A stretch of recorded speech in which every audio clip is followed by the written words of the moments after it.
देश का सामर्थ्य और उसका संयम दोनों देखा है।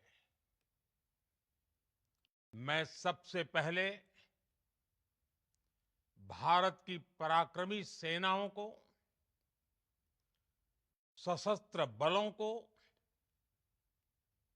हमारी खुफिया एजेंसियों को,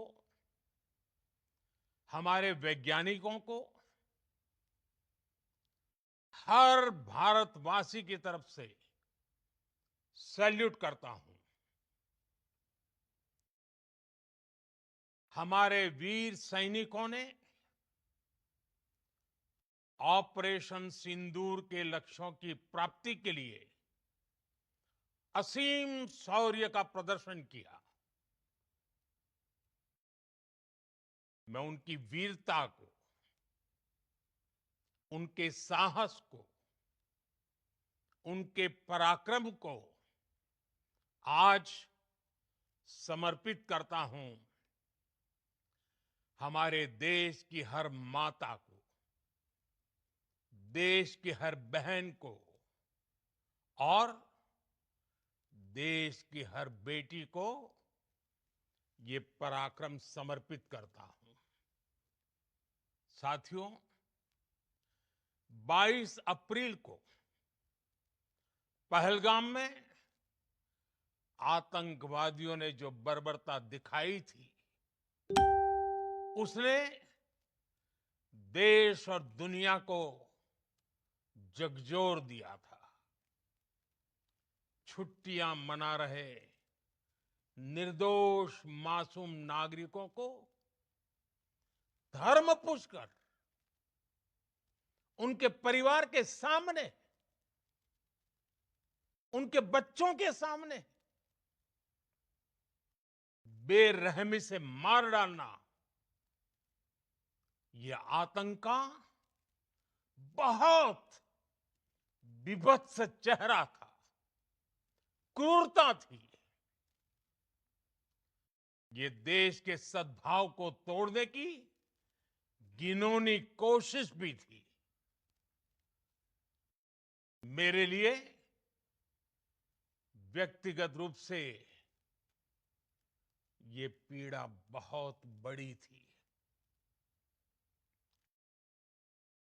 इस आतंकी हमले के बाद सारा राष्ट्र, हर नागरिक, हर समाज, हर वर्ग, हर राजनीतिक दल एक स्वर में आतंक के खिलाफ कड़ी कार्रवाई के लिए उठ खड़ा हुआ।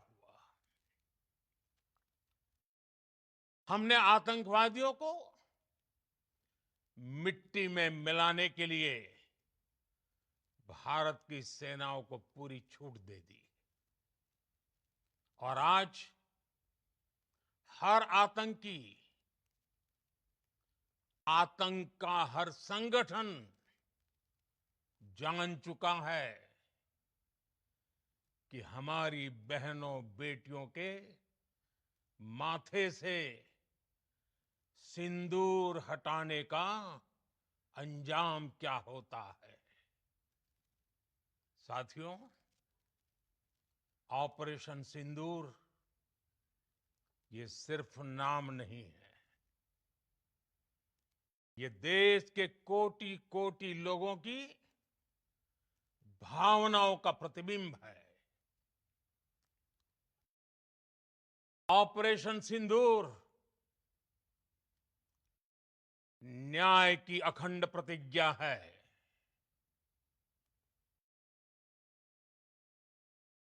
6 मई की देर रात, 7 मई की सुबह पूरी दुनिया ने इस प्रतिज्ञा को परिणाम में बदलते देखा है। भारत की सेनाओं ने पाकिस्तान में आतंक के ठिकानों पर उनके ट्रेनिंग सेंटर्स पर सटीक प्रहार किया। आतंकियों ने सपने में भी नहीं सोचा था कि भारत इतना बड़ा फैसला ले सकता है। लेकिन जब देश एकजुट होता है, नेशन फर्स्ट की भावना से भरा होता है, राष्ट्र सर्वोपरि होता है, तो फौलादी फैसले लिए जाते हैं, परिणाम लाकर दिखाए जाते हैं। जब पाकिस्तान में आतंक के अड्डों पर भारत की मिसाइलों ने हमला बोला, भारत के ड्रोन्स ने हमला बोला, तो आतंकी संगठनों की इमारतें नहीं, बल्कि उनका हौसला भी थर्रा गया। बहावलपुर और मुरिद के जैसे आतंकी ठिकाने एक प्रकार से ग्लोबल टेररिज्म की यूनिवर्सिटीज रही है। दुनिया में कहीं पर भी जो बड़े आतंकी हमले हुए हैं, चाहे 9/11 हो, चाहे लंदन ट्यूब बॉम्बिंग हो, या भारत में दशकों से जो बड़े बड़े आतंकी हमले हुए हैं, उन सब के तार कहीं ना कहीं आतंक के इन्हीं ठिकानों से जुड़ते रहे हैं। आतंकियों ने हमारी बहनों का सिंदूर उजाड़ा था, इसलिए भारत ने आतंक के ये हेडक्वार्टर्स उजाड़ दिए। भारत के इन हमलों में 100 से अधिक खूंखार आतंकवादियों को मौत के घाट उतारा गया है। आतंक के बहुत सारे आका बीते 2.5-3 दशकों से खुलेआम पाकिस्तान में घूम रहे थे, जो भारत के खिलाफ साजिशें करते थे। उन्हें भारत ने एक झटके में खत्म कर दिया। साथियों, भारत की इस कार्रवाई से पाकिस्तान घोर निराशा में गिर गया था, हताशा में गिर गया था, बौखला गया था। और इसी बौखलाहट में उसने एक और दुस्साहस किया। आतंक पर भारत की कार्रवाई का साथ देने के बजाय पाकिस्तान ने भारत पर ही हमला करना शुरू कर दिया। पाकिस्तान ने हमारे स्कूलों, कॉलेजों को, गुरुद्वारों को, मंदिरों को, सामान्य नागरिकों के घरों को निशाना बनाया। पाकिस्तान ने हमारे सैन्य ठिकानों को निशाना बनाया। लेकिन इसमें भी पाकिस्तान खुद बेनकाब हो गया। दुनिया ने देखा कि कैसे पाकिस्तान के ड्रोन्स, पाकिस्तान की मिसाइलें भारत के सामने तिनके की तरह बिखर गई। भारत के सशक्त एयर डिफेंस सिस्टम ने उन्हें आसमान में ही नष्ट कर दिया। पाकिस्तान की तैयारी सीमा पर वार की थी, लेकिन भारत ने पाकिस्तान के सीने पर वार कर दिया। भारत के ड्रोन्स,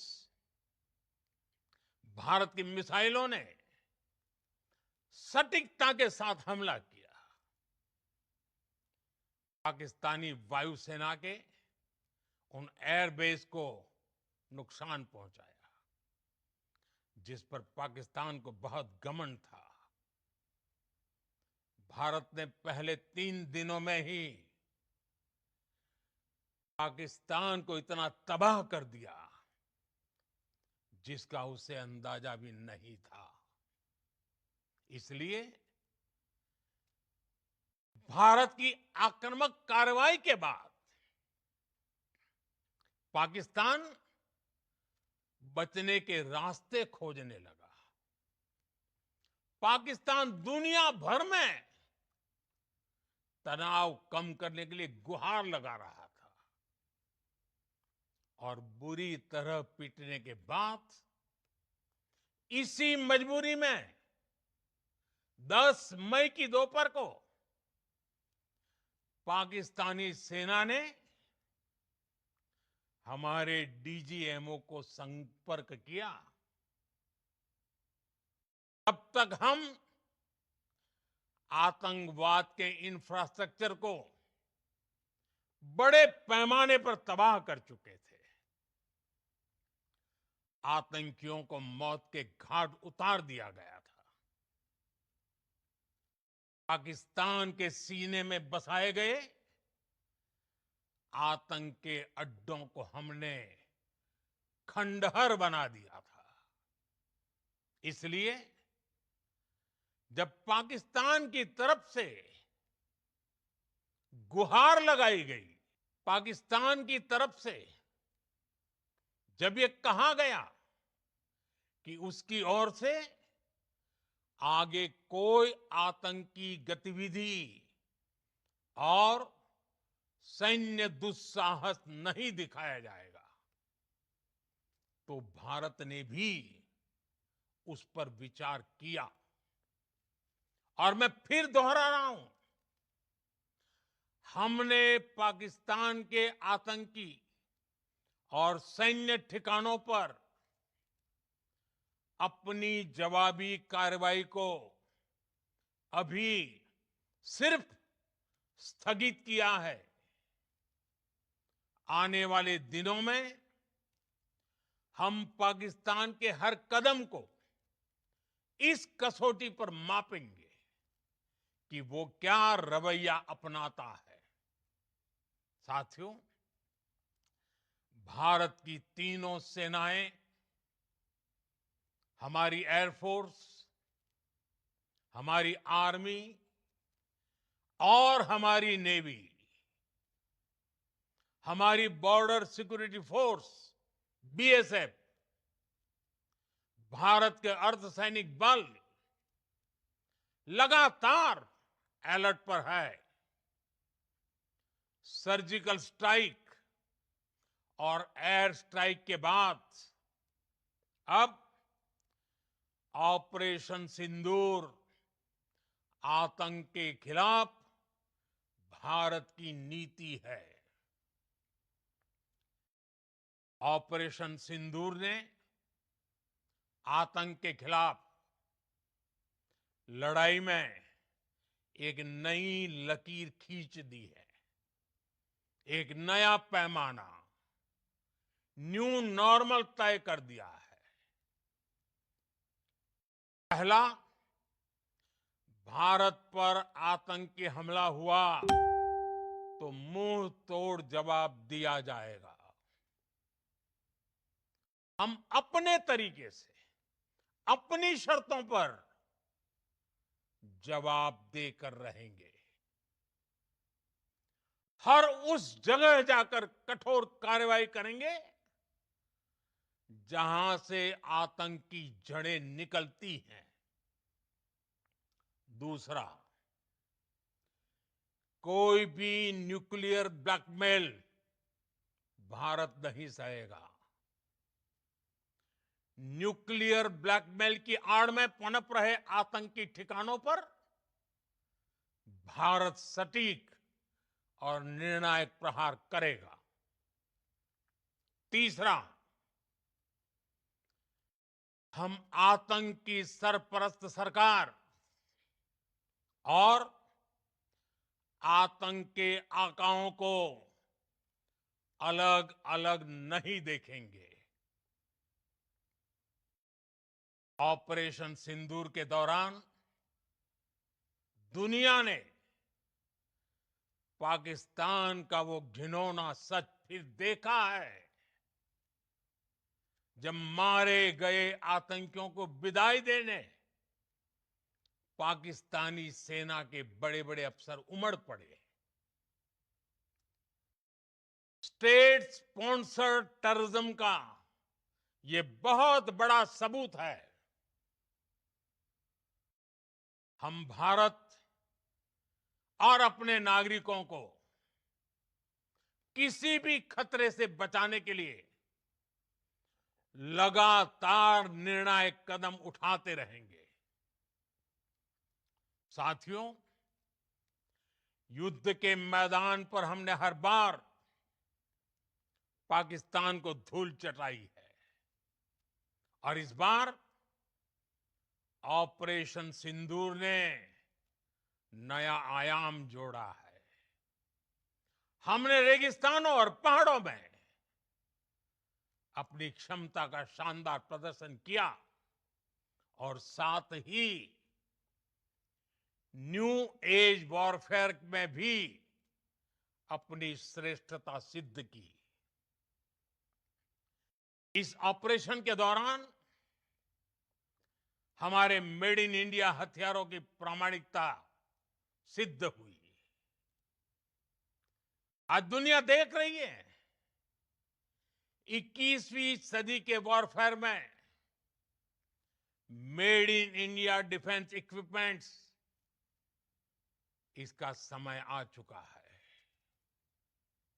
साथियों, हर प्रकार के आतंकवाद के खिलाफ हम सभी का एकजुट रहना,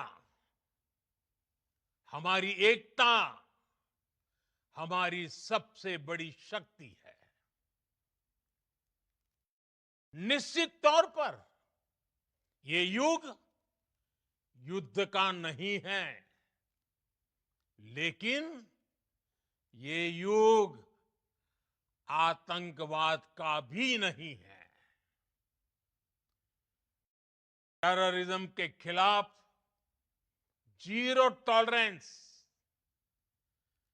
ये एक बेहतर दुनिया की गारंटी है। साथियों, पाकिस्तानी फौज, पाकिस्तान की सरकार जिस तरह आतंकवाद को खाद पानी दे रहे हैं, वो एक दिन पाकिस्तान को ही समाप्त कर देगा। पाकिस्तान को अगर बचना है तो उसे अपने टेरर इंफ्रास्ट्रक्चर का सफाया करना ही होगा। इसके अलावा शांति का कोई रास्ता नहीं है। भारत का मत एकदम स्पष्ट है।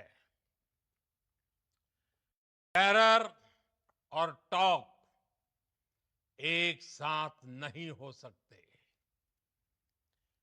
टेरर और ट्रेड एक साथ नहीं चल सकते और पानी और खून भी एक साथ नहीं बह सकता। मैं आज विश्व समुदाय को भी कहूंगा, हमारी घोषित नीति रही है, अगर पाकिस्तान से बात होगी तो टेररिज्म पर ही होगी। अगर पाकिस्तान से बात होगी तो पाक ऑक्यूपाइड कश्मीर पीओके उस पर ही होगी। प्रिय देशवासियों, आज बुद्ध पूर्णिमा है। भगवान बुद्ध ने हमें शांति का रास्ता दिखाया है। शांति का मार्ग भी शक्ति से होकर जाता है। मानवता शांति और समृद्धि की तरफ बढ़े, हर भारतीय शांति से जी सके, विकसित भारत के सपने को पूरा कर सके, इसके लिए भारत का शक्तिशाली होना बहुत जरूरी है। और आवश्यकता पड़ने पर इस शक्ति का इस्तेमाल भी जरूरी है। और पिछले कुछ दिनों में भारत ने यही किया है। मैं एक बार फिर भारत की सेना और सशस्त्र बलों को सैल्यूट करता हूं। हम भारतवासी के हौसले, हर भारतवासी का एकजुटता का शपथ, संकल्प, मैं उसे नमन करता हूं। बहुत बहुत धन्यवाद। भारत माता की जय। भारत माता की जय।